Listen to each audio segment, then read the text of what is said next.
आइए आज बात शुरू करते हैं फिर से 1.5 की, जो बात कर रहा है नीति शास्त्र के आयाम की।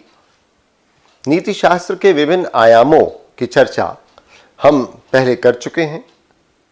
कुछ आयाम अभी हमारे बचे हुए हैं। तो जो आयाम थे हमारे सामने वो 4 थे: वर्णनात्मक, अधि, मानकीय और अनुप्रयुक्त। अनुप्रयुक्त की चर्चा हम लगातार कर रहे हैं। अनुप्रयुक्त में जैव नीति शास्त्र की चर्चा हम कर चुके हैं। आज पर्यावरण, व्यावसायिक, पत्रकारिता, खेल, युद्ध और तकनीकी नीति शास्त्र की चर्चा हम इस वीडियो में करने जा रहे हैं। तो सबसे पहले आ रहा है पर्यावरण नीति शास्त्र।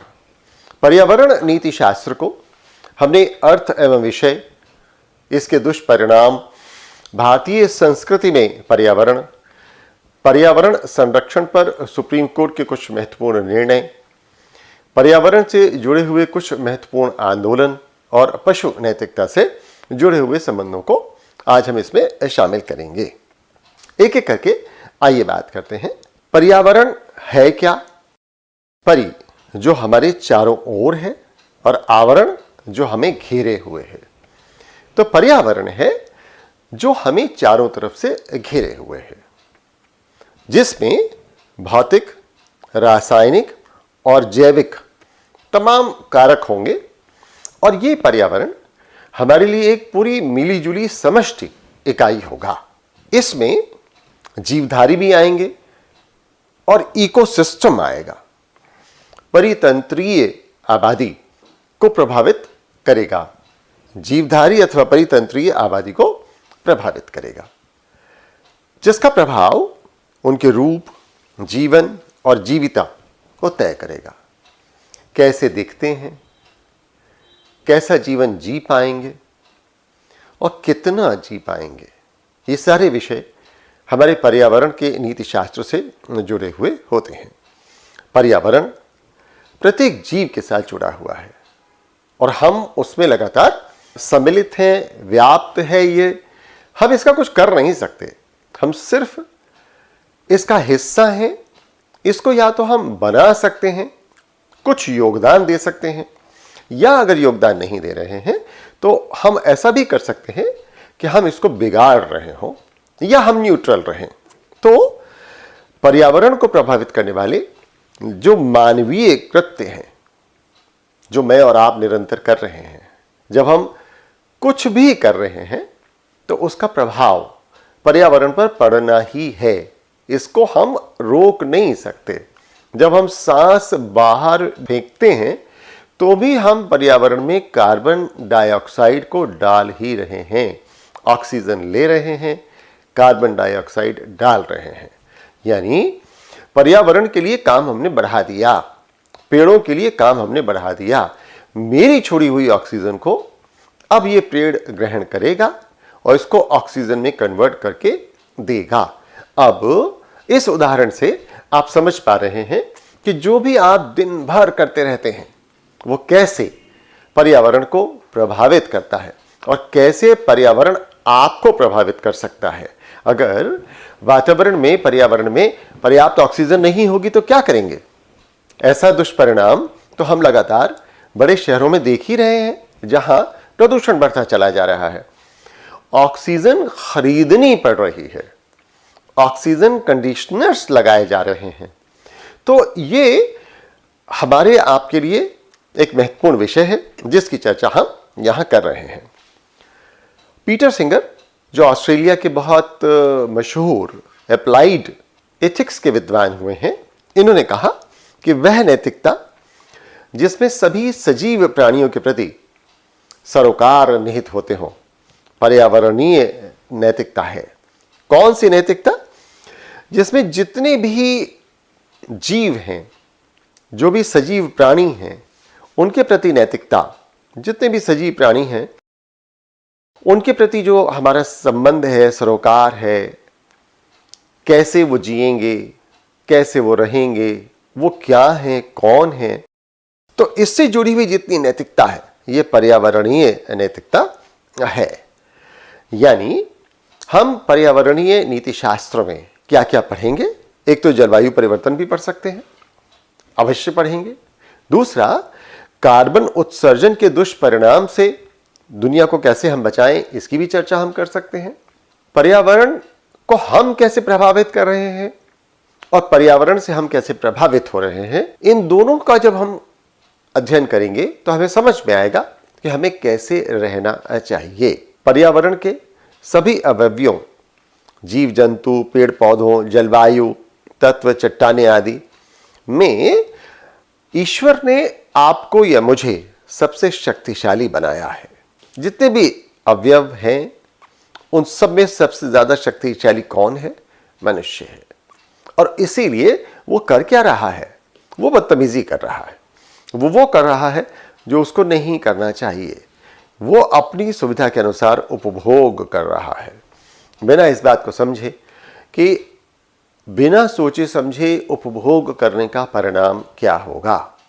ये परिणाम यदि हम इसकी परवाह नहीं करेंगे तो अच्छा होगा या बुरा होगा? आप समझते हैं कि ये तो दुष्परिणाम ही होगा और कुछ नहीं होगा। तो जब सबसे ज्यादा शक्तिशाली होने के नाते हम पर्यावरण का और पर्यावरण से जुड़ी हुई तमाम बातें, यानी जीव जंतु, पेड़ पौधे, जलवायु तत्व, चट्टानें, इन सब का बेहद इस्तेमाल करने लगेंगे तो इसके होंगे दुष्परिणाम। कौन कौन से दुष्परिणाम होंगे? तो अनेक जीव जंतु, पेड़ पौधे विलुप्त हो जाएंगे। इनकी प्रजातियां विलुप्त होने के कगार पर आ गई हैं। वायु, जल और मृदा का प्रदूषण बढ़ता जा रहा है। अब ये चरम पर पहुंच गया है, लिखा तो है मैंने, परंतु मुझे लगता है कि अभी शायद चरम हमें देखना बाकी है। अभी हम मानेंगे नहीं, हम कुछ कुछ और करते रहेंगे और तब हमें शायद समझ में आएगा ये चरम क्या है। लेकिन हम कितना वायु को प्रदूषित कर रहे हैं, कितना हमने जल को प्रदूषित कर दिया कि अब हमें कम से कम अपने देश में, भारतवर्ष में, तो लगातार पानी को साफ करना पड़ता है तब हम पी पाते हैं। मुझे याद है कि जब मैं छोटा था तो नल में जो पानी आता था उसको हम बहुत आराम से पीते थे, लेकिन आज तो नल में आते हुए पानी को हम नहीं पी पाते। इसी तरह से जो हमारी मिट्टी है, मृदा, उसको भी हमने बहुत प्रदूषित कर दिया है। इतना फर्टिलाइजर डाला, इतना पेस्टिसाइड्स डाला कि अब वो उसकी जो स्वाभाविक उर्वरा शक्ति है वो सब खत्म हो गई। इसके परिणाम स्वरूप ग्लोबल वार्मिंग जैसी जो समस्याएं हैं, विषमताएं हैं, ये पैदा होती चली जा रही हैं। तो ये दुष्परिणाम आ कैसे रहे हैं? इसके मूल में वही सर्वशक्तिमान जैसा वो सोचता है कि हम सबसे ज्यादा शक्तिशाली हैं तो हम जो चाहें कर सकते हैं, वही है इसके मूल में हमारे क्रियाकलाप, जिनके परिणाम स्वरूप ये सब दुष्परिणाम आ रहे हैं। अतः स्वाभाविक है कि मनुष्य को इन कृत्यों के लिए नैतिक रूप से उत्तरदायी ठहराया जाए। अच्छी बात है कि हम कम से कम इसको समझ पा रहे हैं कि मैं और आप इसके लिए नैतिक रूप से उत्तरदायी हैं। और अब जब हम ये समझ पा रहे हैं कि हम इसके लिए नैतिक रूप से उत्तरदायी हैं, तो फिर पर्यावरणीय नैतिकता का मूल्यांकन किया जाए, पर्यावरणीय नीति शास्त्र का अध्ययन किया जाए, समझा जाए कि आखिर हम क्या कर रहे हैं, इसका क्या परिणाम हो रहा है, हमें क्या करना चाहिए। हमारी संस्कृति में पर्यावरण को बहुत महत्व दिया गया। कैसे? प्रकृति को जीवन का दूसरा रूप माना गया। भारतीय संस्कृति में वृक्षों, पशुओं, नदियों, पहाड़ों या प्रकृति के किसी भी अंग को हमेशा पूजनीय माना गया, हमेशा उसका बहुत सम्मान किया गया, हमेशा उसका बहुत ध्यान रखा गया। राजा पहला हल चलाता था जब पहली बार बुआई शुरू होती थी। क्यों? क्योंकि माना जाता था कि वो प्रजा का रक्षक है और जब भी हल चलेगा तो कुछ ना कुछ प्रकृति का क्षरण होगा, प्रकृति को नुकसान होगा। कीड़े मकोड़े और बहुत सारी चीजें जो जमीन में हैं वो सब कुछ ना कुछ नष्ट होंगे। और इसका पाप किसको मिले? इसका पाप राजा अपने सर लेता था। क्यों लेता था? क्योंकि प्रजा की जिम्मेदारी उसकी है, प्रजा का पालन पोषण भरण उसको करना होता है। तो मित्रों, हम तो प्रकृति को इतना महत्वपूर्ण सदा से मानते आए और प्रकृति को जीवन का दूसरा रूप हमने माना। प्राचीन काल से ही इसका सम्मान और संरक्षण करने का भाव हमें रहा, लेकिन 20वीं शताब्दी में इसका दोहन शुरू हो गया। दोहन का मतलब क्या हुआ कि जो हम दे रहे हैं उससे ज्यादा हमने लेना शुरू कर दिया। जब भी हम लेना ज्यादा शुरू कर देंगे, देना कम कर देंगे, तो आप समझते हैं कि जो कोष है, जो संचित निधि है, वो कम होती चली जाएगी। और ये तो सिर्फ दोहन ही नहीं हुआ, बल्कि बेतहाशा दोहन शुरू हो गया, और जिसके परिणाम स्वरूप आज हमें पर्यावरणीय नीति शास्त्र की भी चर्चा करनी पड़ रही है। इस पर माननीय उच्चतम न्यायालय ने भी बहुत सारी बातें कही हैं। पाहवा प्लास्टिक प्राइवेट लिमिटेड बनाम दस्तक एनजीओ के मामले में एक विवाद उत्पन्न हुआ कि यह एक कोई कंपनी बनाना चाहता था, लगाना चाहता था, जिससे पर्यावरण को बहुत क्षति पहुंचती। लेकिन अब यदि इसको बंद कर दिया जाए तो फिर सैकड़ों लोगों के समक्ष आजीविका का संकट उत्पन्न हो जाएगा, और अगर चालू रखा जा रहा है तो व्यापक पैमाने पर पर्यावरण को खतरा हो रहा है। दोनों बातों को समझते हुए और पहाड़ी जनजीवन पे इसके प्रभावों को समझते हुए, और यह देखते हुए कि पहाड़ी समुदायों ने प्रचलित खेती के विभिन्न तरीकों से भी पर्यावरण को बहुत नुकसान पहुंचाया है, माननीय उच्चतम न्यायालय ने निर्णय दिया कि कंपनी को पर्यावरणीय मानकों के अधीन ही स्थापित करने की अनुमति दी जा सकती है। क्यों? क्योंकि ये सवाल मेरा और आपका नहीं है, भावी पीढ़ियों की रक्षा और सतत विकास के लिए यह अनिवार्य है। और इसीलिए जो प्रदूषण के जो हमारे कानून हैं, प्रदूषण कानूनों को सख्ती से लागू किया जाए। इसी तरह टीएन गोदावर्मन थिरुमुलपाद बनाम भारत संघ के विवाद में कोर्ट ने कहा कि पर्यावरण कानून के तहत सतत विकास के सिद्धांत का पालन एक संवैधानिक आवश्यकता है। अब देखिए मित्रों, यह हमारे लिए संवैधानिक आवश्यकता मान ली गई, कॉन्स्टिट्यूशनल रिक्वायरमेंट हो गई। अगर आप ऐसा नहीं कर रहे हैं, इसका मतलब कि आप संविधान का उल्लंघन कर रहे हैं। पर्यावरण से जुड़े हुए बहुत सारे आंदोलन निरंतर होते रहे हैं, हो रहे हैं। आइए देखें कि कुछ महत्वपूर्ण आंदोलन कौन कौन से हैं। सबसे पहला पुराना एक आंदोलन जो हमें मिलता है वो है विश्नोई आंदोलन। ये है 1730 का। राजस्थान में जोधपुर के महाराजा अजय सिंह ने अपना महल बनाने के लिए खेजड़ी के पेड़ों को काटने का आदेश दिया था, लेकिन ये जो विश्नोई समाज है इसने इसका भारी विरोध किया, और विश्नोई समाज पर्यावरण के प्रति बहुत प्रतिबद्ध है, प्राकृतिक संसाधनों के संरक्षण के लिए प्रतिबद्ध है, और इसलिए इसने विरोध किया। परिणाम स्वरूप महाराजा अजय सिंह को अपनी योजना निरस्त करनी पड़ी, और विश्नोई समाज ने पर्यावरण को बचाने में महत्वपूर्ण योगदान दिया। विश्नोई समाज में वृक्षों को काटने और पशुओं को मारने पर प्रतिबंध है। दूसरा आंदोलन हमारे सामने है मित्रों, नर्मदा बचाओ आंदोलन 1989। नर्मदा बचाओ आंदोलन पर्यावरण बचाओ आंदोलन की परिपक्वता का उदाहरण है। माने अब धीरे धीरे ये चीजें मैच्योर होती चली जा रही हैं। यह आंदोलन न केवल पर्यावरण के लिए किया गया, बल्कि विस्थापित लोगों, गैर सरकारी संगठनों के साथ मिलकर गैर विस्थापित जनमानस को मिलाकर किया गया। किसके लिए किया गया? न केवल पर्यावरण के लिए किया गया, बल्कि विस्थापन के लिए भी किया गया। कौन कौन शामिल हुआ? विस्थापित लोग, गैर सरकारी संगठन एनजीओस, और विस्थापित जनमानस जो उससे जुड़ी हुई भावनाएं हैं उनको लेकर यह शामिल किया गया। इसका नेतृत्व मेघा पाटेकर द्वारा किया गया था। एक और आंदोलन हमारे पास है मित्रों इसी तरह का, जो उत्तराखंड में जंगलों को बचाने के लिए किया गया, जिसको चिपको आंदोलन के नाम से जाना जाता है, जिसका नेतृत्व मूल रूप से गौरा देवी ने किया था। इनको चिपको वुमन के नाम से भी जाना जाता है। इसमें सुंदरलाल बहुगुणा जी, चंडी प्रसाद भट्ट जी ने भी महत्वपूर्ण योगदान दिया। सुंदरलाल बहुगुणा जी ने बहुत काम किया, लेकिन शुरुआत गौरा देवी जी ने की थी। क्यों इसको चिपको आंदोलन कहा गया? क्योंकि जब भी कोई वृक्षों को काटने के लिए आता था तो ये लोग, माने वहां के स्थानीय निवासी और आंदोलनकर्ता, वृक्षों से चिपक जाते थे। भारी संख्या में पुरुषों, महिलाओं और बच्चों ने पेड़ों से लिपट कर इसका विरोध किया, उससे चिपट गए। तो जब चिपट गए तो इसको चिपको आंदोलन कहा गया। अतः इस आंदोलन का नाम चिपको आंदोलन पड़ गया।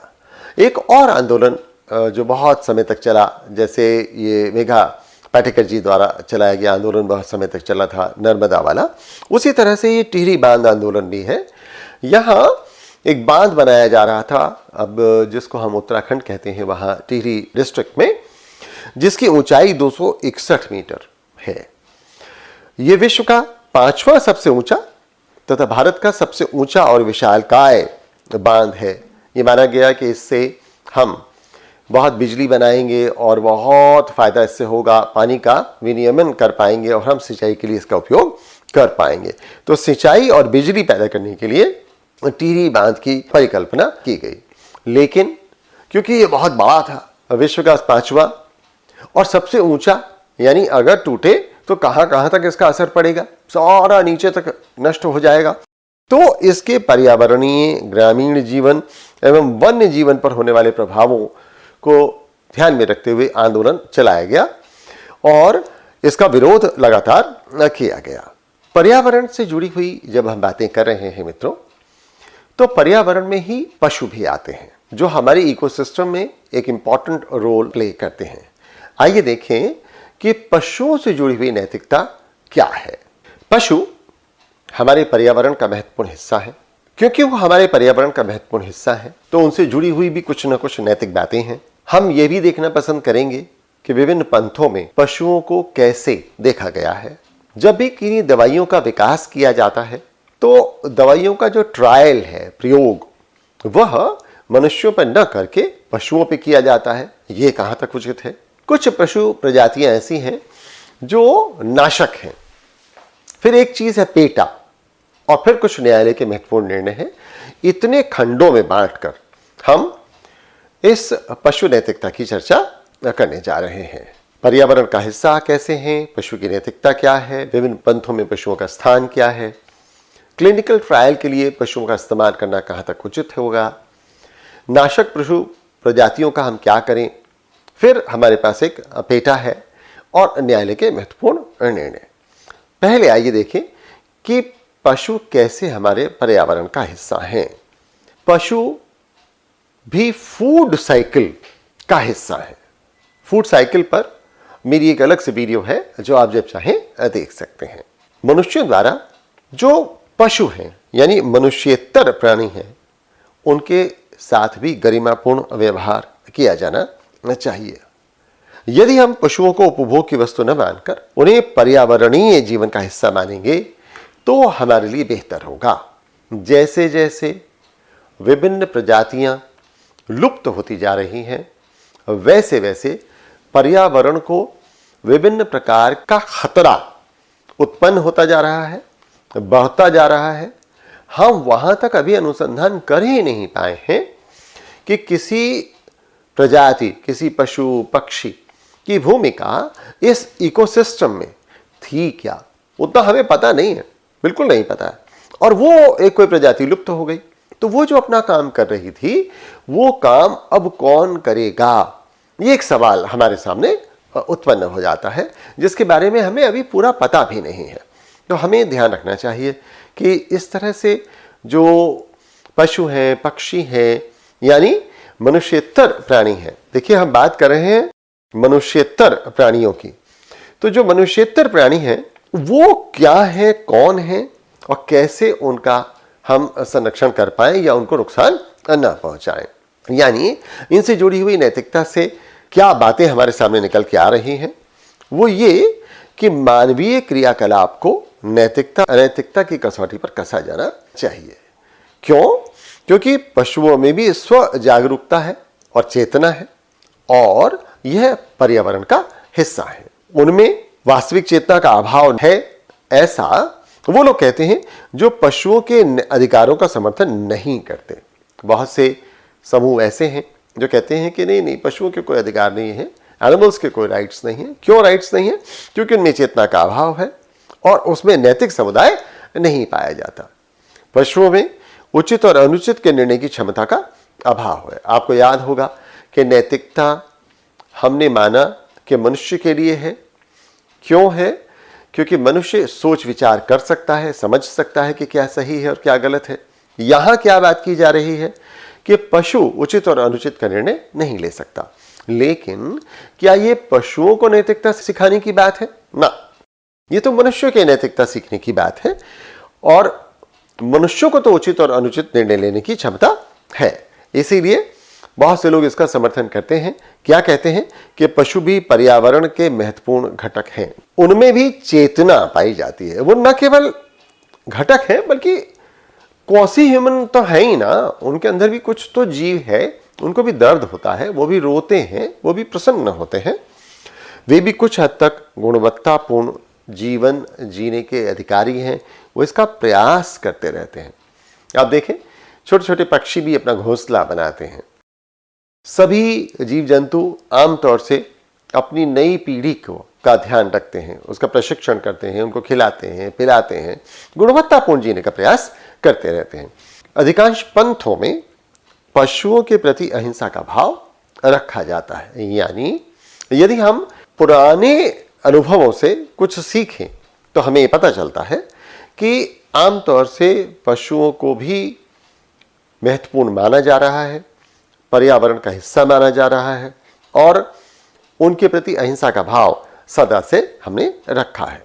ये कहा जा सकता है कि पशुओं का भी अपना अस्तित्व है और अतः ऐसे जीवों के बारे में नैतिक दृष्टिकोण रखना मनुष्य का कर्तव्य है, हमारा कर्तव्य है। हमें देखना चाहिए कि कैसे हम पशुओं को, पक्षियों को, उनको जो हमसे कमजोर हैं, ऐसा लगता है कि हम ज्यादा ताकतवर हैं। क्यों? क्योंकि हम बहुत सारी चीजें सोच पाते हैं, बहुत सारी चीजों को मशीनों की मदद से कर पाते हैं और हमने बहुत सारा विकास कर लिया है, जिसको हम अगर विकास कह पाए तो फिर यह हमारी जिम्मेदारी है कि हम पर्यावरण, जिसमें पशु भी महत्वपूर्ण हैं, के संरक्षण के लिए कुछ न कुछ करें। आइए देखें कि विभिन्न पंथों में पशुओं को कैसे माना गया है। अगर हम हिंदू धर्म या हिंदू पंथ की बात करें तो गाय को यहां हमेशा पूजा गया। अनेक पशु पक्षियों को देवी देवताओं के वाहन के रूप में देखा गया, जैसे गरुड़ भगवान विष्णु के वाहन हैं, चूहा गणेश जी का वाहन है, शेर दुर्गा जी की वाहन है और हंस सरस्वती जी के वाहन हैं। पशुओं के प्रति अहिंसा और पर्यावरण का हिस्सा मानकर उनके प्रति संवेदना, दया का भाव हिंदू पंथ या धर्म में हमेशा रखा गया। देखिए कैसे गलती होती है, मुझसे भी गलती हो रही है, मैं ये लगातार इसको धर्म लिख रहा हूं, जबकि हम और आप इस बात को बहुत अच्छे से समझ चुके हैं कि धर्म और पंथ में अंतर है। भारतीय संविधान संशोधन 42 में यह बहुत स्पष्ट कर दिया गया है कि रिलीजन को हम धर्म नहीं कहते बल्कि पंथ कहते हैं। इसीलिए हमें हिंदू पंथ के अनुसार भी पशुओं से उचित व्यवहार करना चाहिए। बौद्ध पंथ में भी पशु हिंसा का विरोध किया गया। मैं फिर से इसको ठीक कर लूं कि धर्म नहीं है बल्कि पंथ है। माना जाता है कि पूर्व जन्म के बुरे कर्मों के कारण पशु जन्म मिलता है। देखिए, यानी वो भी कभी मनुष्य थे, उन्होंने पूर्व जन्म में कुछ दुष्कर्म किए जिसके कारण उनको पशु के रूप में अब जन्म लेना पड़ा और बौद्ध धर्म में पशुओं के प्रति करुणा का भाव है। इस्लाम पंथ में भी अल्लाह को सभी जीवों से प्रेम है कहा गया। जब जीव की बात हो रही है तो जाहिर है कि इसमें पशु पक्षी भी सम्मिलित हैं। मनुष्य को चाहिए कि उचित तरीके से ही अन्य जीवों का उपभोग करे। अब देखिए, यहां उपभोग को मान्यता दी जा रही है, उपभोग करने की बात है, लेकिन उचित तरीके से करे।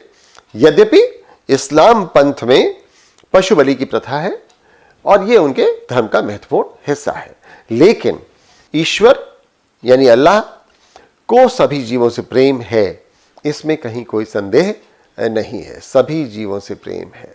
ईसाई पंथ में पशुओं को सम्मानित दृष्टि से देखा जाता है। बाइबल में भी ये माना गया कि मनुष्य और पशु दोनों ईश्वर की रचना है और भेदभाव के आधार पर व्यवहार अनुचित है। तो विभिन्न पंथों में मित्रों ये हमने देखा कि पशुओं के प्रति क्या भाव है। अब जैसा मैंने आपको बताया कि पशुओं, पक्षियों इत्यादि का क्लिनिकल ट्रायल में इस्तेमाल किया जाता है। क्लिनिकल ट्रायल है क्या?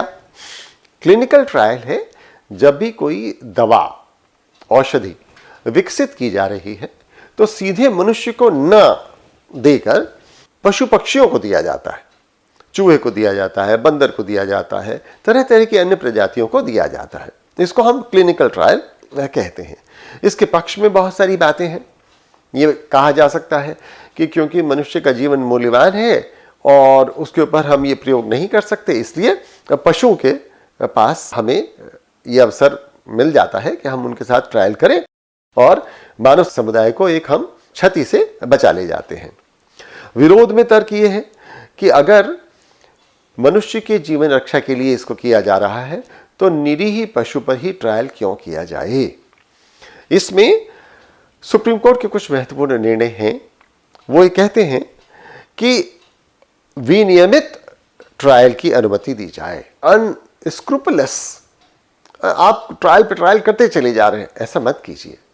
सोच समझकर रेगुलेटेड ढंग से ट्रायल कीजिए। माना कि मानव जीवन महत्वपूर्ण है और पशुओं पर ट्रायल किया जाना चाहिए, लेकिन इसका मतलब ये नहीं है कि जितना जब चाहे मन करते रहे। तो स्वास्थ्य अधिकार मंच बना भारत संघ के एक निर्णय में सुप्रीम कोर्ट ने क्लिनिकल ट्रायल पर कैसी अनुमति दी? क्लिनिकल ट्रायल पर विनियमित ट्रायल की अनुमति दी।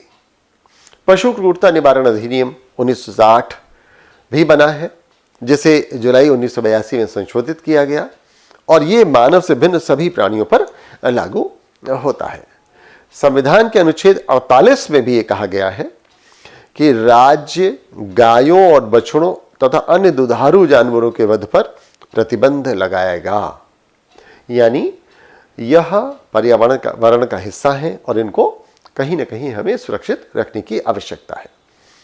अब कुछ ऐसी पशु प्रजातियां होती हैं जिनको हम नाशक कहते हैं, यानी ये बहुत उपयोगी भूमिका नहीं निभा पाते, ऐसा हमारी समझ अभी कहती है, ऐसा मनुष्य अभी समझ पा रहा है। बहुत से पशु ऐसे हैं जो हमारे उपयोगी पशुओं और फसलों को नष्ट करते रहते हैं, बीमारी फैलाते हैं, जैसे जंगली सुअर, नीलगाय, बंदर और अन्य छोटे छोटे जंगली खतरनाक जीव। हमें अभी नहीं पता कि क्या इनसे कोई लाभ मिलता है और इसीलिए हम ये कह रहे हैं कि ये नुकसान पहुंचाते हैं। ठीक है, चलो भाई मान लिया।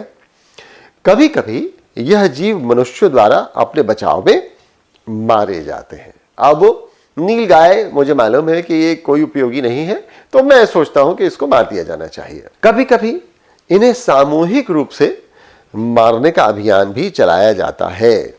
आपने कभी कभी हो सकता है सुना हो कि चूहों को मारने का अभियान चलाया जा रहा है, बंदरों को पकड़ने का मारने का अभियान चलाया जा रहा है।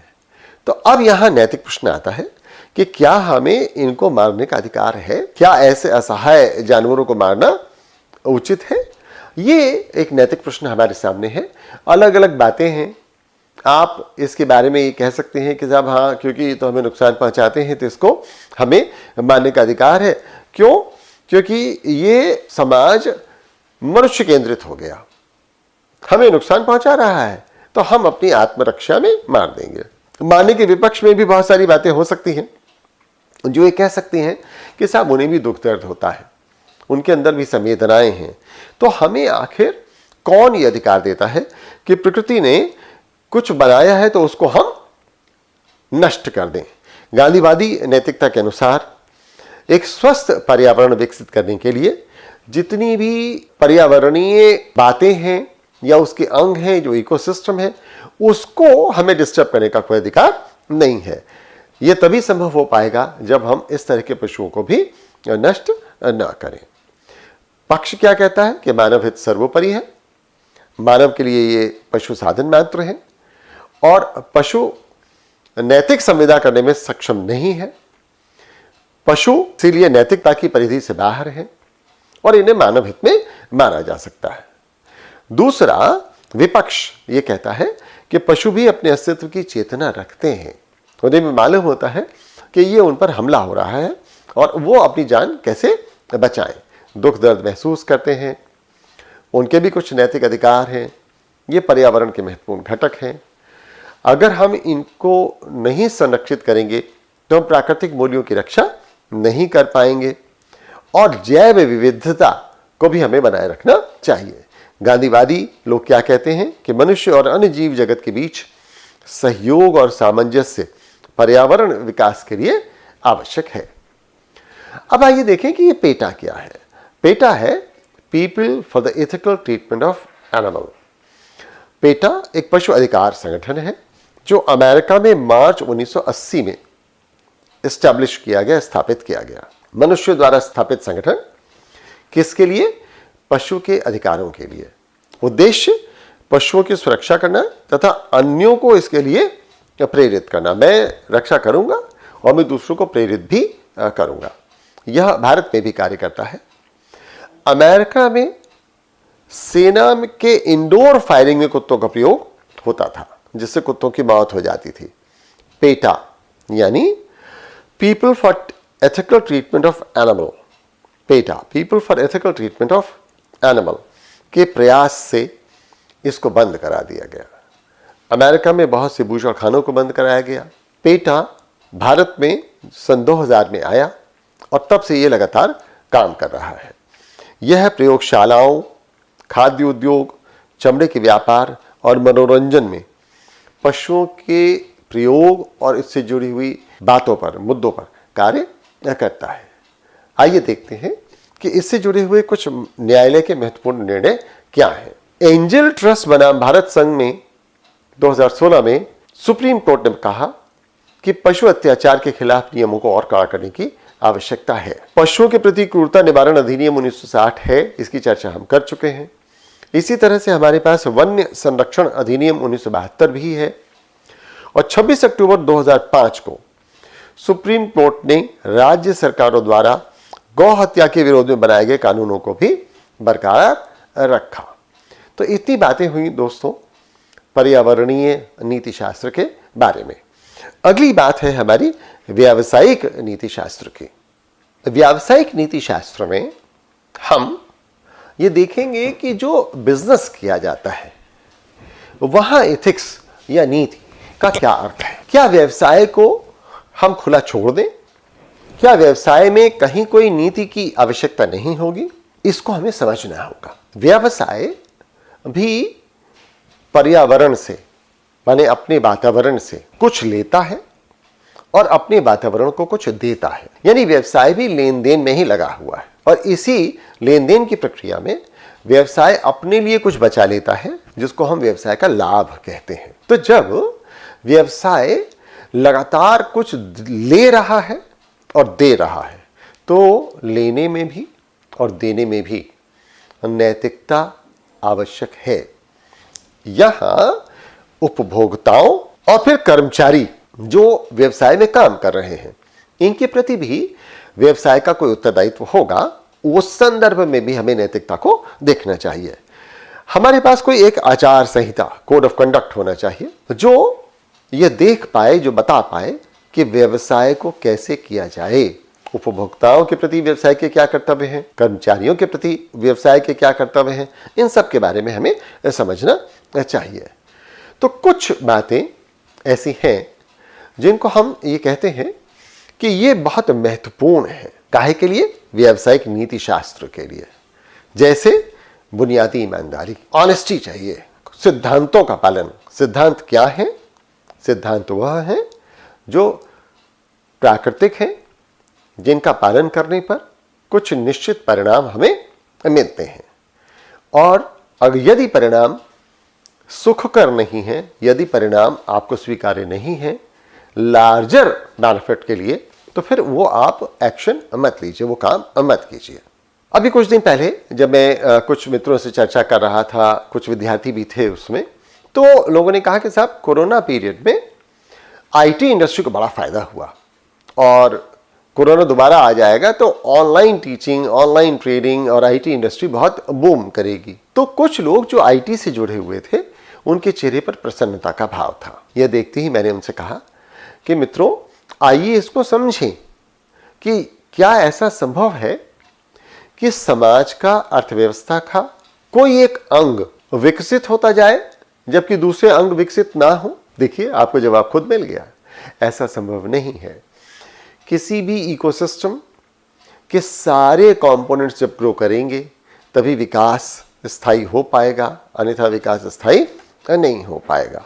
तो ये कुछ मूलभूत सिद्धांत हैं जिनको हमें समझना होगा। मुझे ऐसा लगता है कि आपने ज़रूर कहीं ना कहीं देखा होगा, अब बड़े बड़े शहरों में तो मॉल होने लगे, बड़ी बड़ी दुकानें होने लगी, वहाँ पर कहीं गणेश लक्ष्मी जी का स्थान उतना नहीं होता और कहीं आपको शुभ लाभ लिखा हुआ शायद न दिखाई पड़ता हो। पर छोटे शहरों में और गांवों में तो आपको लगभग प्रत्येक दुकान पर शुभ लाभ लिखा हुआ दिखाई पड़ेगा। ये शुभ लाभ क्या है? यानी लाभ तो चाहिए, लेकिन कौन सा चाहिए? शुभ चाहिए, जो सिद्धांतों के पालन के परिणाम स्वरूप मिले। यदि अशुभ है तो नहीं चाहिए। माने हमें आह के साथ लाभ नहीं चाहिए, हमें वाह के साथ लाभ चाहिए। हमें ऐसा लाभ चाहिए जो सुखकारी हो, जिस व्यक्ति से हम व्यवहार कर रहे हैं, ट्रांजैक्शन कर रहे हैं, लेन देन कर रहे हैं, वह भी इस ट्रांजैक्शन से कुछ लाभ प्राप्त कर रहा है, तो वह भी इसके लिए हमें आशीर्वाद देगा। तो वो शुभ लाभ है। बाकी शुभ लाभ नहीं है, बेईमानी वाला नहीं है। तो सिद्धांतों का पालन हमें करना होगा। उत्पाद की सुरक्षा और गुणवत्ता के बारे में भी हमें समझना होगा। हम ऐसा उत्पाद अपने ग्राहकों को, उपभोक्ताओं को दें जो सुरक्षित हो और उसकी क्वालिटी अच्छी हो। अपने कर्मचारियों के लिए और उपभोक्ताओं के लिए, ग्राहकों के लिए हमें कार्यस्थल पर सुरक्षा सुनिश्चित करनी चाहिए। यह भी देखना होगा कि आपसी हित न टकराएं। ग्राहकों के हित कुछ और हैं, कर्मचारियों के हित कुछ और हैं, प्रबंधकों के हित कुछ और हैं, निवेशकों के हित कुछ और हैं, सरकारी कर्मचारियों के हित कुछ और हैं, और हमें इन सारे हितों में संतुलन साधना होगा। इस तरह से हितों के टकराव से हमें बचना होगा।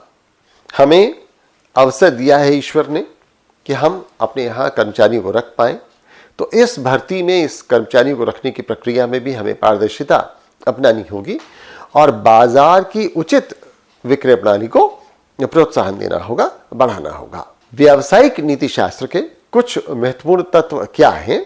एक तो है उच्च स्तरीय प्रबंध की प्रतिबद्धता। हम कमिटेड हैं, डेडिकेटेड हैं, प्रतिबद्ध हैं, वचनबद्ध हैं। काहे के लिए? उच्च स्तरीय प्रबंधन की। कौन सा मैनेजमेंट करेंगे? जो हाई क्वालिटी का होगा। मूल्य आधारित प्रबंध अनुकरणीय होता है, उदाहरण हो जाता है। उदाहरण के तौर पर उसे दूसरे लोग भी मानते हैं और उसका पालन करते हैं। व्यक्तियों के निर्णय व कार्य तथा इकाई के मानकों के बीच संगत स्थापित करने के लिए हमें कुछ अनुपालन तंत्र की स्थापना करनी चाहिए। इसका मतलब क्या हुआ? इसका मतलब यह हुआ मित्रों कि जब भी हम कुछ काम करते हैं तो उसमें बहुत सारे पहलू होते हैं। उन पहलुओं में ऐसा लगता है कि कुछ अंगों को लाभ हो रहा होगा, कुछ को अतिरिक्त कार्य करना पड़ रहा है, कुछ को कष्ट हो रहा होगा, इत्यादि इत्यादि। तो हमें करना क्या है? हमें संगति स्थापित करनी होगी और इसके लिए अनुपालन तंत्र बनाना होगा। वास्तव में व्यावसायिक नीति शास्त्र किसी संस्था के उस नैतिक उत्तरदायित्व का विश्लेषण करता है जो संस्था द्वारा अपने कर्मचारियों तथा उपभोक्ताओं के प्रति उत्पन्न होते हैं। मेरी जिम्मेदारी थर्ड पार्टी कौन कौन हो गई? मेरा कंज्यूमर, ग्राहक, मेरे साथ काम करने वाला कर्मचारी वो, और जिससे मैं माल खरीद रहा हूं वह भी। मेरी जिम्मेदारी इन सब के प्रति होती है। जिसे कैसे समझा जा सकता है? उपभोक्ताओं के संदर्भ में व्यावसायिक नैतिकता, कर्मचारियों के संदर्भ में व्यावसायिक नैतिकता, प्रबंधकों के संदर्भ में व्यावसायिक नैतिकता और निवेशकों के संदर्भ में व्यावसायिक नैतिकता। एक एक करके थोड़ी थोड़ी बात हम समझते हैं। वैसे तो आप इन चारों पॉइंट्स को समझते ही ये जान गए कि कौन कौन सी नैतिक दुविधाएं हमारे सामने आ सकती हैं। उपभोक्ताओं के संदर्भ में जो व्यक्ति ग्राहक है और जो मांग रहा है, जो लेने आया है, आपको उसे वही देना चाहिए, या अगर वो अपनी कोई आवश्यकता बता रहा है, उसे नहीं पता कि उसे क्या लेना है, लेकिन उसे अपनी ज़रूरत पता है कि मुझे ये चाहिए, कुछ ऐसा चाहिए, तो उसकी आवश्यकता को पूरा करने के लिए जो वस्तु या सेवा सर्वाधिक उपयुक्त हो वह आपको प्रोवाइड करनी चाहिए, उसको धोखा नहीं देना चाहिए। ये कुछ एक व्यावसायिक नैतिकता की बात हुई। एक पॉइंट मैंने आपको दिया, बाकी जब अपने नोट्स बनाएंगे तो आप स्वयं इस पर कुछ लिखें। मित्रों, ये बहुत ध्यान देने की बात है कि मैं और मेरे जैसे तमाम अध्यापक या पुस्तकें आखिर कर क्या रहे हैं। हम ये कर रहे हैं कि आपको किसी एक विषय के बारे में सेंसिटाइज कर दे रहे हैं, आपको बता दे रहे हैं कि ये है क्या। जैसे ही हमने आपको सेंसिटाइज करते हैं, बताते हैं कि ये है क्या, वैसे ही आपका दिमाग काम करने लगता है।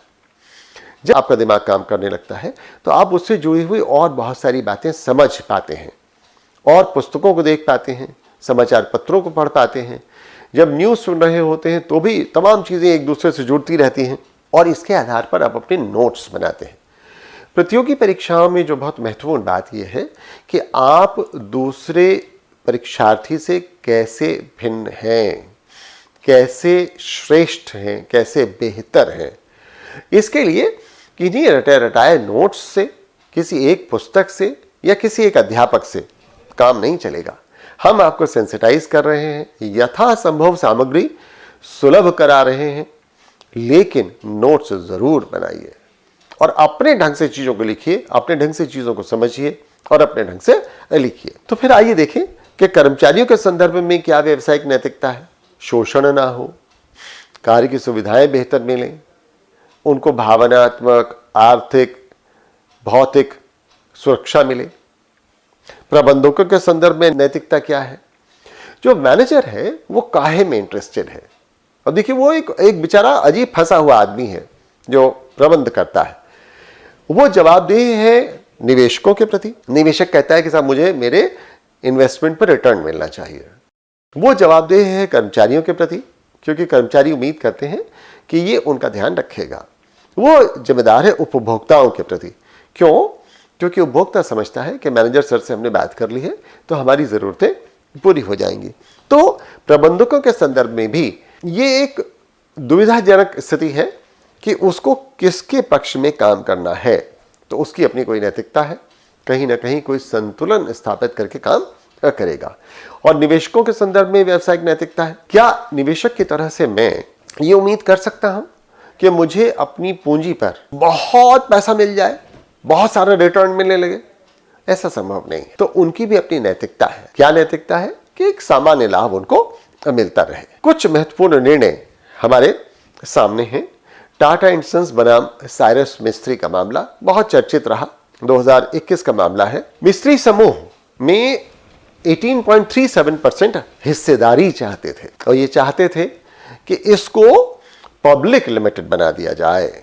ये प्राइवेट लिमिटेड कंपनी है, टाटा सन्स के पास सारे अधिकार होते हैं। लेकिन ये साइरस मिस्त्री चाहते थे कि एक तो उनका समूह है, उसको कुछ शेयर ज्यादा मिल जाए, दूसरी बात ये इसको लिमिटेड बनाना चाहते थे। तो टाटा समूह ने अपनी उच्च स्तरीय बैठक में मिस्त्री के आचरण को व्यावसायिक नैतिकता के विरुद्ध मानते हुए कंपनी के अध्यक्ष पद से बर्खास्त कर दिया, और न्यायालय ने इसे उचित माना। अगला एक बहुत चर्चित कंपनी का मामला है और जो लगातार चर्चा में रहता है वो है वॉलमार्ट। वॉलमार्ट दुनिया की एकमात्र ऐसी कंपनी है जो बहुत सस्ते में सामान देती है। कैसे दे देती है? तो लोग कहते हैं कि आपूर्तिकर्ताओं पर कम कीमत पर आपूर्ति करने का दबाव डालती है और स्वयं ऊंची कीमतों पर सामान बेचती है। यद्यपि दूसरों की तुलना में यह सस्ता देती है, लेकिन आपूर्तिकर्ताओं से बहुत सस्ता लेती है और काफी मुनाफा जोड़कर बेचती है। कर्मचारियों को समय पर वेतन और स्वास्थ्य सुविधाएं नहीं देती है। रिश्वत देकर अपने पक्ष में लॉबिंग भी कराती है, यानी सरकारें इसके पक्ष में बात करती हैं। तो दोस्तों, इस तरह के मुद्दे भी हमारे सामने लगातार आते रहते हैं। एक और प्रमुख मुद्दा आया चंद्रा कोचर से जुड़ा हुआ। आईसीआईसीआई की पूर्व प्रबंध निदेशक, इन्होंने अपने पति दीपक कोचर को 3,250 करोड़ का ऋण दिलाने में महत्वपूर्ण भूमिका निभाई। इन्होंने किन्हीं कंपनियों को भी मानकों को पूरा न करने के बाद भी ऋण दिया, तो बैंक ने इस कृत्य को अनैतिक मानते हुए कोचर को बर्दाश्त कर दिया और बॉम्बे हाई कोर्ट ने अपने फैसले में कोचर की बर्खास्तगी को सही ठहराया। ये तो हुई बातें दोस्तों व्यावसायिक नीति शास्त्र की। आइए अब देखते हैं कुछ मीडिया से जुड़ा हुआ नीति शास्त्र या मीडिया एथिक्स। मीडिया क्या करता है? मीडिया जगह जगह से सूचनाएं, समाचार इकट्ठा करता है और मेरे और आपके तक पहुंचाता है। अगर मीडिया ना हो तो मुझे और आपको इन सारी बातों के बारे में पता नहीं चल पाएगा। तो सूचनाओं को जुटाने और प्रस्तुत करने के तरीके, साधनों, उन उचित और अनुचित से जुड़े हुए तमाम प्रश्न मीडिया नीति शास्त्र कहलाते हैं। मीडिया नीति शास्त्र में श्रोताओं या दर्शकों पर पड़ने वाले प्रभाव का आकलन किया जाता है और नैतिक सिद्धांतों और मानकों का अध्ययन करके हम ये तय करते हैं कि मीडिया को कैसा व्यवहार करना चाहिए। यही मीडिया नीति शास्त्र है। मीडिया के बहुत सारे रूप हैं जिनको हम लगातार देखते रहते हैं। ज़्यादातर तो आजकल हम लोग इलेक्ट्रॉनिक मीडिया से प्रभावित हो रहे हैं, लेकिन अखबार भी है, मैगजीन्स भी हैं, तो प्रिंट मीडिया है, कला है, थिएटर है। तो मीडिया को हम लोग लोकतंत्र का चौथा स्तंभ कहते हैं, fourth pillar of the democracy. अब अगर यही नैतिक नहीं रहेगा तो फिर लोकतंत्र कैसे मजबूत होगा? लोकतंत्र को मजबूत करने के लिए इसकी महत्वपूर्ण भूमिका है। कभी कभी ये देखने में आता है कि मीडिया अपने निजी हितों का पोषण करने लगता है। जो बिजनेसमैन है या जो ग्रुप है जो इस चैनल को चला रहा है, वह अपने हितों के लिए काम करने लगता है और जब वो अपने हितों के लिए काम करने लगता है तो फिर जो लोकतंत्र का चौथा स्तंभ है वो गिर जाता है। तब फिर यहां ईमानदारी नहीं रह जाती और पारदर्शिता के साथ सूचनाओं को इकट्ठा करना और उपयोगी सूचनाओं को, महत्वपूर्ण सूचनाओं को बिना लाग लपेट के अपने उपभोक्ताओं तक पहुंचाना मीडिया की जो जिम्मेदारी है वह अधूरी रह जाती है। कभी कभी यह भी देखने में आता है कि सूचनाओं के आदान प्रदान में पक्षपात मीडिया करता है। ऐसी स्थिति में जाहिर है कि मीडिया की नैतिकता पर प्रश्न चिन्ह आ जाएगा और इसी नैतिकता अनैतिकता का विश्लेषण मीडिया का नीति शास्त्र है। ये हमारे लिए विषय वस्तु है। यूं तो प्रत्येक व्यक्ति को अपनी राय देने की स्वतंत्रता है, इसमें कोई दो राय नहीं है, लेकिन यह राय जो दी जाएगी, इसका जो अधिकार है वो बिना किसी हस्तक्षेप के अपनी राय रखना भी सम्मिलित है। प्रत्येक व्यक्ति को अपनी राय देने की स्वतंत्रता है। इस अधिकार में बिना किसी हस्तक्षेप के अपनी राय रखना शामिल है। यह संयुक्त राष्ट्र की मानवाधिकारों की सार्वभौम घोषणा अनुच्छेद 19 के अनुसार है। तो ये है हमारी वैश्विक तथा राष्ट्रीय स्तर पर मीडिया की स्थिति। महात्मा गांधी ने कहा कि पत्रकारिता का मूल उद्देश्य सेवा भाव होना चाहिए। समाचार पत्रों में महान शक्ति होती है, लेकिन जिस तरह से जल की एक मुक्त धारा भी देश के पूरे तटीय क्षेत्र को जलमग्न कर देती है और फसलों को बर्बाद कर देती है, उसी प्रकार एक अनियंत्रित कलम पूरे देश को नष्ट करने की सामर्थ्य रखती है। इतनी बड़ी बात बापू ने कही कि जैसे कोई अनियंत्रित जो मुक्त जलधारा है, ये है देखिए मुक्त जलधारा, एक बार फिर से अंडरलाइन करता हूं, किसकी तुलना कैसे की जा रही है? जल की एक मुक्त धारा जिसको बांधा नहीं गया तो बहती चली जा रही है। जब बहती चली जाएगी तो क्या होगा? पूरे तटीय क्षेत्र को जलमग्न कर देगी। ठीक उसी तरह से दोस्तों क्या हो रहा है? एक अनियंत्रित कलम कहां कहां नुकसान पहुंचाएगी, पूरे देश को नष्ट करने की सामर्थ्य रखती है। यानी पत्रकारिता में नैतिकता का बहुत महत्वपूर्ण स्थान है। यहां महात्मा गांधी ने यह बात हमारे सामने स्पष्ट की और हमें इस बात को बहुत अच्छी तरह से समझने की आवश्यकता है। भारतीय संविधान के अनुच्छेद 19(1) में मीडिया को विचार और अभिव्यक्ति की स्वतंत्रता दी गई है। मीडिया द्वारा सरकारी और गैर सरकारी सभी प्रकार की सूचनाओं का आम जनता तक आदान प्रदान किया जाता है, ये बात हम जानते हैं। सरकार के फैसलों को आम जनता तक पहुंचाती है ये मीडिया। इन फैसलों की सराहना भी की जाती है और आलोचना भी की जाती है। मीडिया इसीलिए लोकतंत्र का चौथा स्तंभ है। इस प्रकार मीडिया आम जनमानस तथा सरकार प्रशासन के बीच मध्यस्थ का कार्य कर रहा है। यहां पत्रकारिता के कुछ आधारभूत सिद्धांत हैं। कौन कौन से सिद्धांत हैं? ईमानदारी का व्यवहार कहां? तथ्यों के एकत्रीकरण और आदान प्रदान में। जो है जैसा है उसको वैसे ही रखा जाए, ईमानदारी का व्यवहार किया जाए। मीडिया की जिम्मेदारी है कि वो बेजुबान लोगों की आवाज बने, सूचनाओं के सही स्रोत का इस्तेमाल करे और अपने उत्तरदायित्व के माध्यम से लोकतंत्र को मजबूत बनाने में अपना योगदान दे। सूचना के अधिकार हेतु दबाव से मुक्त होकर कार्य करे। युक्त नहीं है, इसको दबाव से मुक्त होना होगा। सूचना के अधिकार हेतु दबाव से मुक्त होकर कार्य करे। अपने कर्तव्यों में पारदर्शिता का परिचय दे। जो नैतिकता का क्षरण हो रहा है वो क्या है? ये कैसे है? Paid news. हमने पैसा दिया, न्यूज चलने लगी। फेक न्यूज, हमने गलत न्यूज चलानी शुरू कर दी। क्यों? क्योंकि हमें दर्शकों की संख्या में वृद्धि चाहिए, टीआरपी कहते हैं।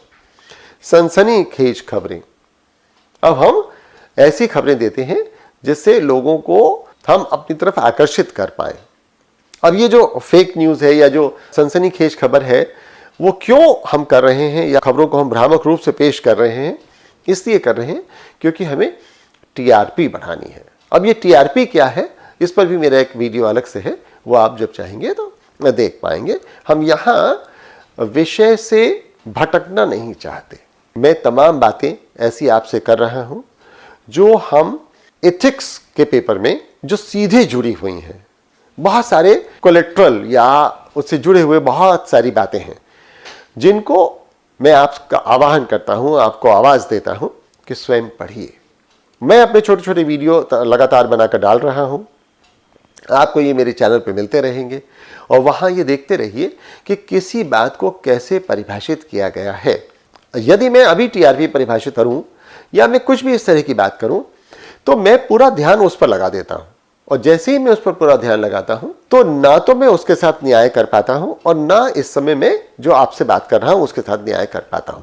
इसीलिए छोटे छोटे वीडियोस में अलग बनाकर आपके लिए डाल रहा हूं। पक्षपातपूर्ण रिपोर्टिंग भी एक नैतिकता का क्षरण है। किसी विशेष पक्ष का समर्थन करना, एक तरफा मीडिया ट्रायल करना, ब्लैकमेलिंग करना, न्यूज स्टोरी में हेरफेर करना और दुर्भावनापूर्ण मानहानि की रिपोर्ट करना, इस तरह की बातें लगातार हो रही हैं। आप भी देख रहे होंगे। और यदि आपकी समझ में ये नहीं आ रहा है बच्चों, तो मित्रों इसको देखिए जरूर कि कैसे किसी एक न्यूज को बहुत सेंसिटिव बना दिया जाता है और कैसे उस न्यूज की मदद से टीआरपी बढ़ाई जाती है। ये प्रेस की स्वतंत्रता का दुरुपयोग है। यहां इसके लिए एक शब्द है, पीत पत्रकारिता, येलो जर्नलिज्म। समाचारों को टीआरपी बढ़ाने के लिए बढ़ा चढ़ाकर सनसनीखेज तरीके से प्रस्तुत करना इज येलो जर्नलिज्म। यहां निजता का उल्लंघन भी हो रहा है। मुझे प्राइवेसी चाहिए, मेरे बारे में आपको इतनी बात करने का अधिकार नहीं है। तो मीडिया लोगों के निजी जीवन में भी ताक झांक करने लगता है, जो नैतिकता का उल्लंघन है। अभी एक छोटी सी स्टडी अभी हम देखते भी हैं। स्टिंग ऑपरेशन का कार्य भी मीडिया के लोग करने लगे हैं, जो मीडिया की कार्यशैली पर प्रश्न चिन्ह खड़ा करता है। जाहिर है कि यह भी टीआरपी बढ़ाने के लिए किया जा रहा है। 2009-10 में महाराष्ट्र के विधानसभा चुनाव में इंडिया न्यूज तथा महाराष्ट्र के मुख्यमंत्री के बीच अपने पक्ष में चुनावी कैंपेन कराने का आरोप लगा था।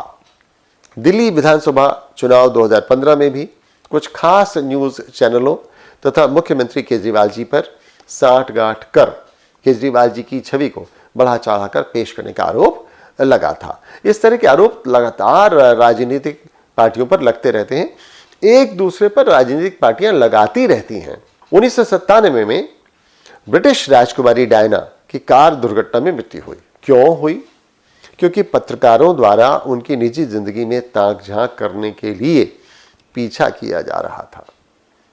उन्होंने तेजी से कार चलाना शुरू कर दिया और परिणाम स्वरूप कार अनियंत्रित होकर दुर्घटनाग्रस्त हो गई और राजकुमारी की मृत्यु हो गई।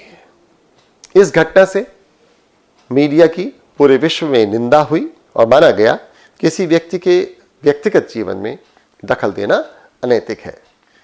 टीवी चैनल के एंकरों द्वारा हेट स्पीच पर सितंबर 2022 में यह निर्णय दिया गया। सुप्रीम कोर्ट ने निर्णय दिया कि इस तरह के मामलों में सरकार मूक दर्शक है, उसे यह सब रोकने के लिए विधि आयोग की सिफारिश के अनुरूप कानून बनाना चाहिए।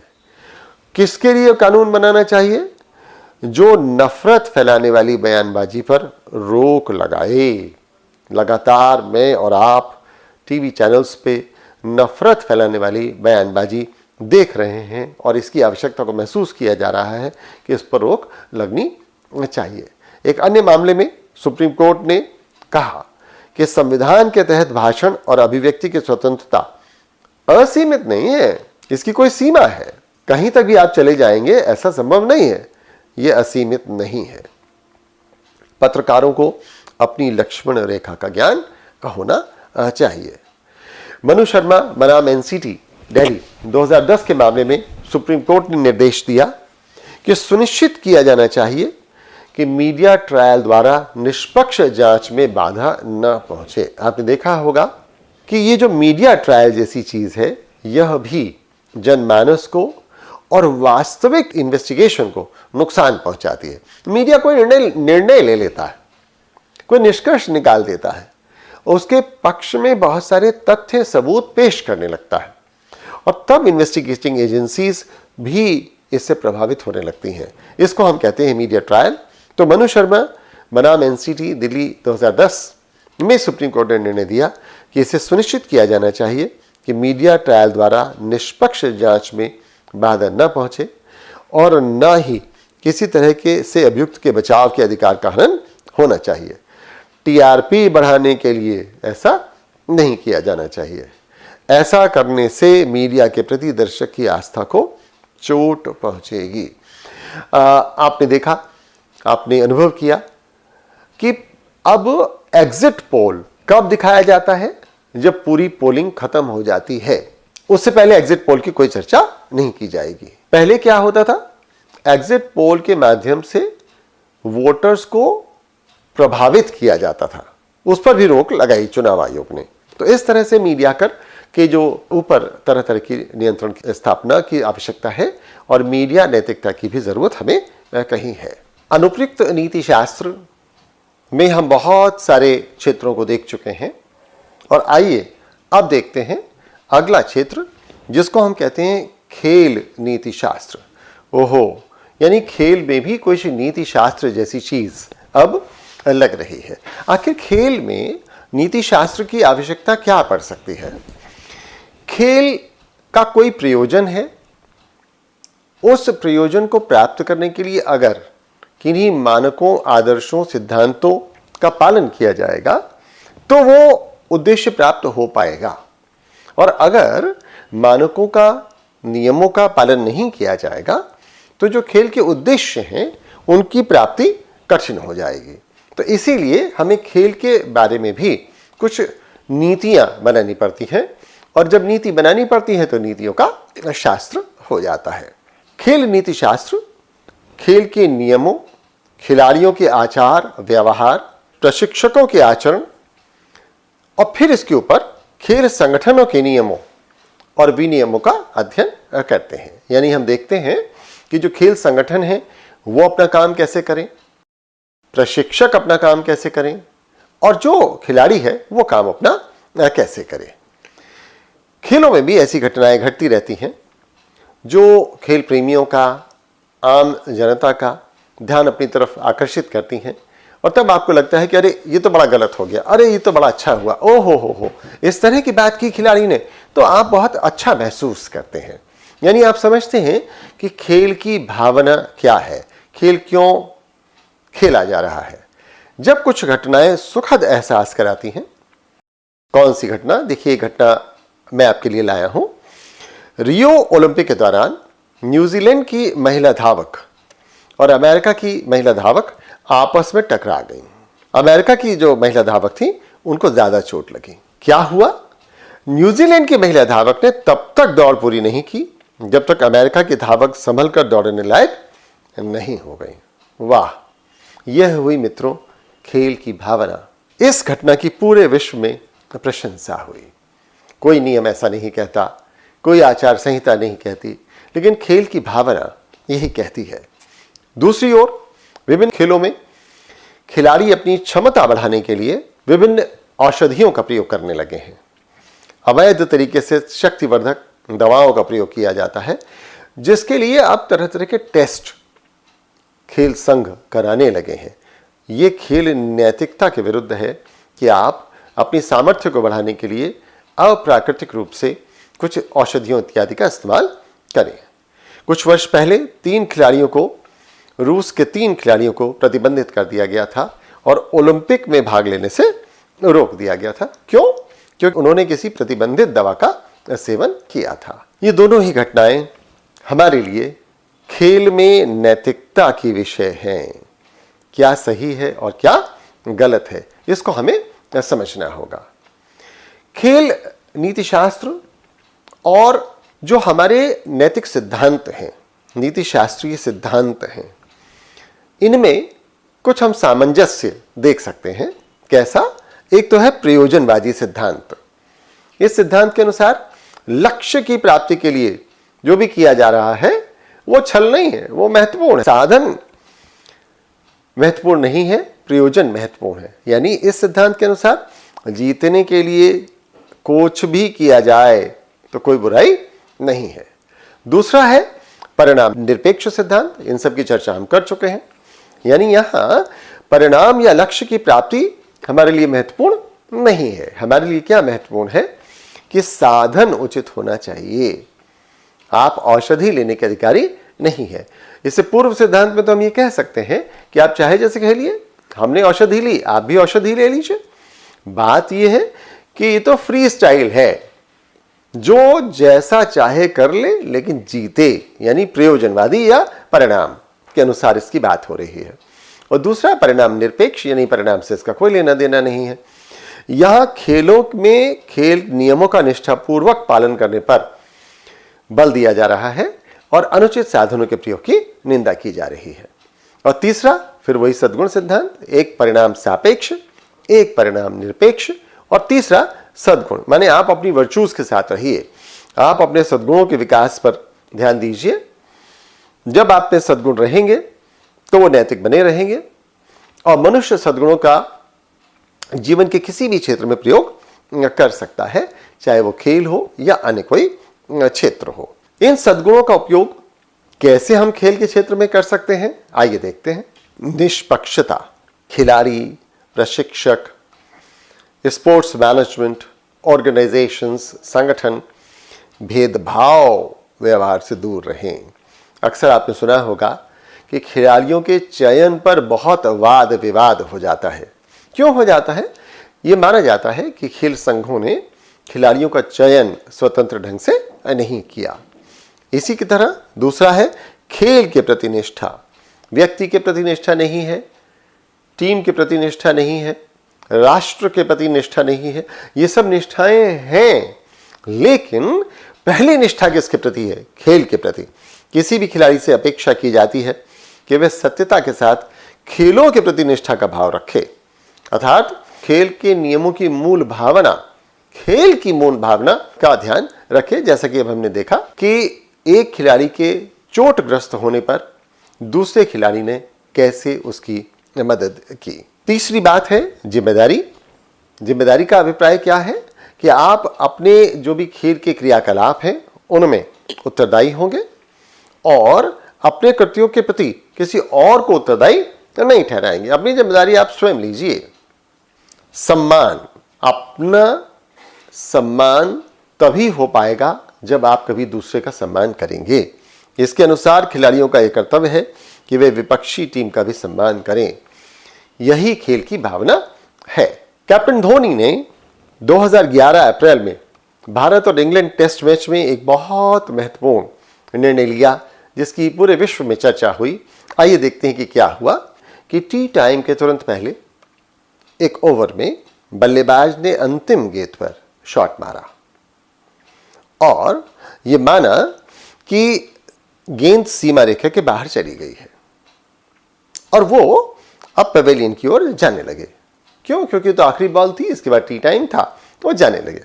लेकिन हुआ क्या था? हुआ यह था कि गेंद को फील्डर ने रोक लिया था। वो बाहर गई ही नहीं थी, गेंद तो फील्डर ने रोक ली थी। अब क्या हुआ कि तुरंत रन आउट कर दिया गया। बल्लेबाज को तो क्रीज छोड़ने का अधिकार नहीं है, लेकिन भारतीय कप्तान ने यह कहते हुए कि रनर की गलतफहमी के कारण ऐसा हुआ है, बल्लेबाज को फिर से बैटिंग के लिए वापस बुला लिया। इसको बेहतरीन खेल नैतिकता का उदाहरण माना जाता है। खेल जगत में और खेल प्रशंसकों द्वारा विश्व भर में इस निर्णय की प्रशंसा की गई। जिस प्रकार अनुप्रयुक्त या व्यवहारिक नीति शास्त्र में बहुत सारी बातें हम देखते आ रहे हैं, जैव नीति शास्त्र, पर्यावरण नीति शास्त्र, व्यावसायिक नीति शास्त्र और अभी अभी हमने देखा खेल नीति शास्त्र, उसी तरह से युद्ध नीति शास्त्र है। आपको याद होगा कि प्राचीन काल से ही युद्ध होने की बातें हम पढ़ते आए हैं और तभी से युद्ध की नैतिकता और अनैतिकता पर चर्चाएं, बहस होती आई हैं। महाभारत काल में हम जानते हैं, हमने तमाम सीरियल्स में देखा है कि सूर्यास्त के बाद युद्ध नहीं होता था। यही वह सही और गलत का निर्धारण होता था। यहीं पर यह तय होता था कि जब शाम हो गई तो कोई किसी पर प्रहार नहीं करेगा। तो यानी युद्ध करते समय भी हमें कुछ नियमों का पालन न करना चाहिए। जैसे हमने यह भी पढ़ा है और सीरियल्स में देखा है कि किसी निहत्थे पर वार नहीं किया जाता। जब भी इसका उल्लंघन किया गया तो इसको अनैतिक माना गया। तो युद्ध की नैतिकता यह मानकर शुरू होती है कि युद्ध एक बुरी चीज है और यदि संभव है तो इसे नहीं करना चाहिए, इसे टाल दिया जाना चाहिए। महाभारत में आपको मालूम है कि श्री कृष्ण कौरवों के पास गए और 5 गांव देने का निवेदन किया। यानी माना गया कि अगर 5 गांव भी मिल जाएं तो युद्ध को टाला जा सकता है। अब पहली बात तो यह हो गई कि युद्ध को आइए टालते हैं, और मान लीजिए युद्ध नहीं टल पा रहा है तो फिर यह तय किया जाए कि युद्ध कैसे किया जाए। युद्ध नैतिकता का उद्देश्य यह तय करने में मदद करता है कि क्या सही है और क्या गलत है, कैसे किया जाएगा, कैसे नहीं किया जाएगा। अगर युद्ध अनिवार्य ही हो जाए तो नैतिक प्रश्न खड़ा होता है कि युद्ध को कैसे लड़ा जाए। आज भी जब युद्ध होते हैं, जो विश्व में तमाम युद्ध होते हैं, वहां युद्ध अपराध कुछ किसी चीज को घोषित किया जाता है। यानी युद्ध नैतिक नियमों के अनुसार नहीं लड़ा गया। युद्ध को न्याय संगत होने के लिए कुछ नियमों के अनुसार लड़ा जाना चाहिए। किनसे लड़ना नैतिक होगा? कभी कभी युद्ध में नागरिकों को भी क्षति आती है, यह अपराध है, यह अनैतिक है। कितने बल का प्रयोग करना नैतिक होगा? किस तरह के हथियारों का प्रयोग किया जा सकता है? किस प्रकार के हथियारों का प्रयोग करने को अनैतिक माना जाएगा? जैसे हम कहते हैं कि परमाणु हथियारों का प्रयोग नहीं किया जाएगा। युद्ध में किसी भी प्रकार का हो, अंततः मानवता के लिए तो अभिशाप ही होता है, मानवता के लिए तो नुकसान ही होता है। तो हमें ये हमेशा देखना पड़ेगा कि युद्ध अनैतिक ना हो जाए। युद्ध में निरीह प्राणियों की भी हत्या होती है जिससे कोई उसका लेना देना नहीं है, और ऐसे युद्ध कितना न्याय संगत होंगे इसका नैतिक विश्लेषण हम निरंतर करते रहते हैं। 2003 में इराक और अमेरिका में युद्ध हुआ जहां संयुक्त राष्ट्र की सहमति नहीं थी। बहुत सारे निर्दोष मारे गए, लाखों निर्दोष मारे गए। इराक तब से पटरी पर नहीं लौट पाया। युद्ध में अनावश्यक रूप से नरसंहारक हथियारों का प्रयोग किया गया। यह युद्ध आज भी नैतिकता के बहस का विषय बना हुआ है। कितना उचित था, कितना अनुचित था। इसी तरह 2011 में लीबिया में गद्दाफी को शासन से हटाने के लिए जो युद्ध किया गया, उसमें भी व्यापक पैमाने पर जन धन की हानि हुई। यहाँ भी युद्ध की नैतिकता अनैतिकता के प्रश्न अभी भी चर्चा में हैं, अनसुलझे हैं। फरवरी 2022 से रूस और यूक्रेन के बीच युद्ध चल रहा है और शुरू से ही इसमें नैतिकता और अनैतिकता के प्रश्न उठाए जा रहे हैं। द्वितीय विश्व युद्ध के बाद ये यूरोप में किसी एक राज्य द्वारा दूसरे राज्य पर किया जाने वाला सबसे बड़ा हमला है। तमाम देश रूस के इस आक्रमण की निंदा कर रहे हैं। रूस को युद्ध का अपराधी माना जा रहा है। बहुत सारे नैतिक प्रश्न उठ खड़े हुए हैं कि अपने से आर्थिक और सैन्य दृष्टि से कमजोर यूक्रेन पर इतनी बड़ी महाशक्ति पूरी शक्ति से युद्ध कर रही है, ये कहां तक उचित? युद्ध में निर्दोष महिला और बच्चे तमाम मारे जा रहे हैं, ये कहां तक उचित है? कुछ देशों की महत्वाकांक्षाओं के लिए युद्ध से विरत रहने वाले देशों को आर्थिक, सामरिक तथा पर्यावरणीय दृष्टि से भी नुकसान पहुंच रहा है। न यूक्रेन है न रूस है, लेकिन विश्व को तो नुकसान हो ही रहा है। तो ये कहां तक उचित है? यद्यपि कुछ विचारक ये कहते हैं कि न्याय संगत आधार पर यदि युद्ध ठीक है तो उसकी अनुमति दी जानी चाहिए। क्यों? क्योंकि ये अन्य बड़ी बुराइयों की तुलना में कम बड़ी बुराई है। यानी युद्ध की नैतिकता के विषय में भी हम बात करते हैं।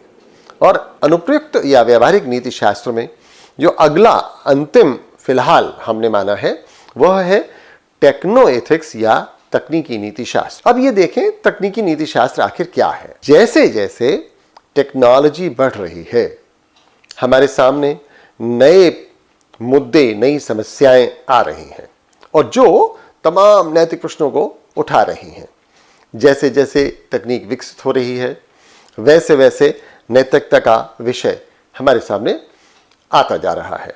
ये जो तकनीकी नीति शास्त्र है, ये टेक्नोलॉजी के इर्द गिर्द जितने भी प्रॉब्लम्स हैं, जितने भी सॉल्यूशंस हैं, उसको दिखा रहा है। कैसे? जब भी हम कोई तकनीकी सॉल्यूशन ले लेते हैं, हमें कोई तकनीकी सहायता मिल जाती है, तो उसके साथ साथ कुछ और भी मिलता है। वो जो मिलता है वो क्या है? अब जैसे हम ये कहें कि कंप्यूटर बहुत बड़ी टेक्नोलॉजी है जिसकी मदद से हम बहुत कुछ कर पा रहे हैं।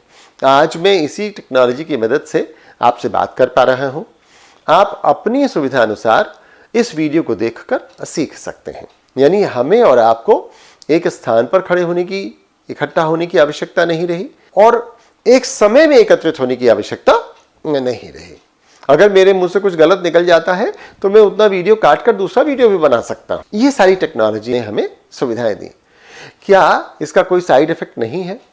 आंखों पर इसका कितना दुष्प्रभाव पड़ रहा है। गर्दनें ऐसे झुकी चली जा रही हैं, कमर तिरछी हो गई है, तरह तरह की अन्य समस्याएं आ रही हैं। छोटा छोटा बच्चा भी आज दूध पीते समय मोबाइल देखता है। इसकी समस्याएं हैं। तो यह टेक्नोलॉजी के साथ काम करने वाले पेशेवरों को प्रभावित करती है। उसके अलावा समाज और रोजमर्रा की जिंदगी में भी हम सबको परेशान करती है। इससे जुड़े हुए तमाम सामाजिक, नैतिक और कानूनी मुद्दे हमारे सामने आते रहते हैं। एक बड़ा इंपॉर्टेंट पॉइंट आ रहा है जीएमओ यानी जेनेटिकली मॉडिफाइड ऑर्गेनिज्म का। हम जैव नैतिकता में इन सब चीजों की चर्चा कर चुके हैं और हम समझते हैं कि कैसे टेक्नोलॉजी का इस्तेमाल किया जाना चाहिए। यहां आइए एक और बात देखते हैं, वो है आर्टिफिशियल इंटेलिजेंस का। अगर कंप्यूटर उस तरह से काम कर सकता है जैसे कोई बुद्धिमान व्यक्ति काम करता है, तो फिर हमें कंप्यूटर को ऐसा करने की कितनी अनुमति देनी चाहिए? क्या कंप्यूटर ही सब कर ले? अब अगर ऐसा हो रहा है तो इससे नैतिक मूल्य प्रभावित होंगे। जब जब कंप्यूटर अपने समाधान देगा तो वो मानव द्वारा दिए गए समाधानों की तुलना में उतने परिपक्व नहीं हो सकते। तो फिर तकनीकी नीति शास्त्र प्रौद्योगिकी पर निर्भर गतिविधि के क्षेत्रों में नैतिक समस्या समाधान और निर्णय लेने में मदद करता है। ये बताता है कि क्या किया जाना चाहिए और क्या नहीं किया जाना चाहिए। जैसे कि मैंने आपको बताया कि एआई यानी आर्टिफिशियल इंटेलिजेंस, कृत्रिम बुद्धिमत्ता, सॉफ्टवेयर कृत्रिम बुद्धिमत्ता एक कंप्यूटर नियंत्रित या सॉफ्टवेयर द्वारा मानवीय कार्यों को करने का तरीका है। अब दिक्कत क्या आ रही है? एक तो बेरोजगारी आ गई, सब मशीन ही करने लगे, तो आदमी क्या करे? आपने देखा कि पहले अगर कहीं नींव खुद रही होती थी, सड़क बन रही होती थी, तो कितने सैकड़ों मजदूर काम करते थे, लगातार सड़क बनाने का काम चलता रहता था। अब तो सब मशीनें आ गई, सब फटाफट फटाफट खोद देती हैं, बना देती हैं, रातों रात सड़क बन जाती है। इससे क्या हुआ? सड़क तो अच्छी बन गई, जल्दी बन गई, लेकिन बेरोजगारी आई कि नहीं आई? लोगों को काम मिलता? अब लोगों को काम नहीं मिल रहा है। वर्तमान समय में रोबोटिक्स और एआई को मिलाकर हम श्रमिकों का काम लेने की कोशिश कर रहे हैं, जिससे जीविकोपार्जन का जोखिम आएगा। आर्टिफिशियल इंटेलिजेंस सीक्रेसी, डेटा की गोपनीयता पर भी एक बहुत बड़ा सवाल उठा रही है। अब मेरे पास एआई है, आपके पास एआई नहीं है। अब यह समाज में विषमता भी पैदा करेगा, भेदभाव व पक्षपात पूर्णता। आर्टिफिशियल इंटेलिजेंस में हमारे उपयोग किए जाने वाले डेटा में सारा डेटा क्या एक्चुअल होगा, रिप्रेजेंटेटिव होगा? क्या हम सारी बातों को इकट्ठा कर पाते हैं और कंप्यूटर में फीड कर पाते हैं? यह भी एक बड़ा भारी सवाल है। इसीलिए इससे होने वाले जो परिणाम है, जो रिजल्ट्स हैं, उनको भी हम ये नहीं कह सकते कि वो भेदभावपूर्ण नहीं है। हमें देखना चाहिए कि जब भी हम इस तरह की टेक्नोलॉजी का कुछ इस्तेमाल कर रहे हैं तो वह सामान्य भलाई और मानवता के लाभ के लिए विकसित हो। इसमें निष्पक्षता और बोधगम्यता बहुत महत्वपूर्ण हो जाएगी। सभी नागरिकों को कृत्रिम बुद्धिमत्ता पर शिक्षित होने का अधिकार होगा, ताकि वो इसे समझ सकें कि उन पर इसका क्या प्रभाव पड़ने जा रहा है।